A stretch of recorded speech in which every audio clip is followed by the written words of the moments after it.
Hi, I'm Dr. Dennis Harding, and I'm an Atlas specialist. I'm a chiropractor, and my specialty is the Atlas bone. When the Atlas is crooked up on top and out of place, it affects down into the neck, it'll affect down into the arm, all the way down the mid-back, even to the hip, and down into the leg. It also changes distorted brain images because it shuts off the brain stem right up on top. The important part of what I do that's a little different is the blood supply to the brain. Where the blood supply comes up to the brain and affects, literally shuts down 2/5 of the blood supply to the brain. Every chiropractor in town affects the musculoskeletal coming down. What we do is very specific to get the blood supply restored to the brain.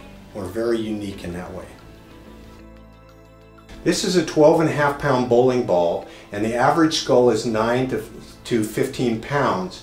And so this is a fairly average skull.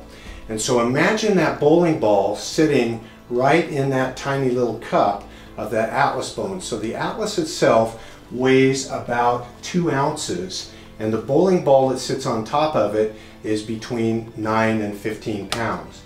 So where this bone sits right at the base of the skull is very susceptible to injury. So if you were in a car accident where you had your neck whipped or whatever, or rear-ended where you had the weight of that bowling ball pulls that Atlas crooked, it will actually change the way that the bone is aligned in there.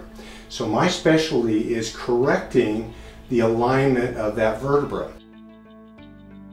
Before I came here, I got headaches a lot, like ever since I was a little girl, and even sometimes I would get them so bad that I'd get sick to my stomach. I had been treating for over 3 years and had physical therapy for over a year, and really didn't make a whole lot of progress till I came here. We see patients with that bone displaced with various different injuries.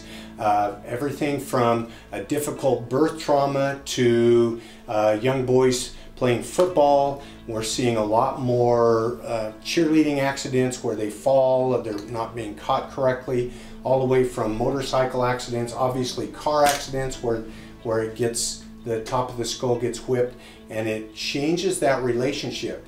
A lot of times the symptoms won't come for several weeks, even months. So what we see a lot of times is after somebody sustained an injury, they may be sore a little bit, but then the symptoms don't go away. The headaches stay in there. They become more frequent, more severe.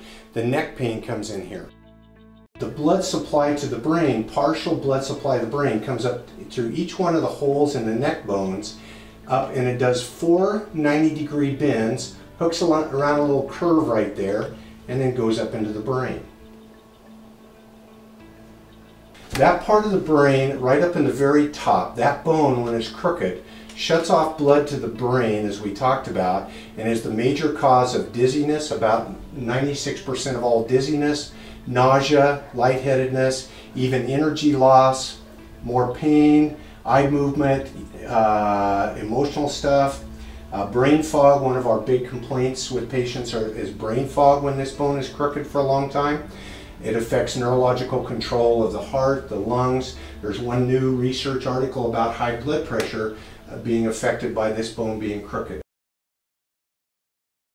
So what we do is we do a 3-dimensional picture of the Atlas. We take a picture from the side, the top, and the front, and we actually can line up accurate within 1/2 degree any resistance to stop that bone from moving it. So we don't need a real hard force to move it.